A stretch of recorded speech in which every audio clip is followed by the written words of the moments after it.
from 8 years old on, I just lived with my mother, and I was raised very Thai though. Like, even though I have two different race parents, I was predominantly raised more Isan Thai than I was others. But that was what my life was like. I ended up growing up in a very international district after 8 years old on. So all my friends were from different countries, different races, and then it went from growing up in a small, kind of scary, racist town to a much more accepting, diverse community. So that was really nice. I remember shortly after we got out of the shelter, I was watching TV and I saw Audrey Hepburn on TV with children. And I thought, if I get into the film industry, I can help poor kids too. And it became a thing where I thought, gosh, I didn't realize if I work in film, you could do all these good things. You could become an ambassador. And that kind of actually stuck in my head for most of my life was if I work in film, I could do some good that can change and help people. I knew the location. I really, really felt inspired because those railroad tracks actually have a plaque to them in the town I live in, to the Chinese workers that helped build it. So I was like, oh, so everything was kind of like, okay, I know the location. I know I have my lead actor.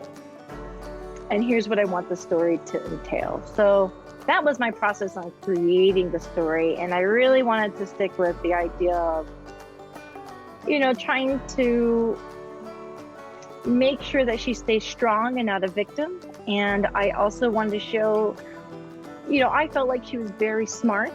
I feel like this woman outsmarted everyone who saw her before the reveal, and also just how she was able to handle herself in the film. I don't know, the whole process is really interesting, but I did write it and create it and do my whole shot list based with the resources I had, the crew I knew I had, and the cast I knew I had.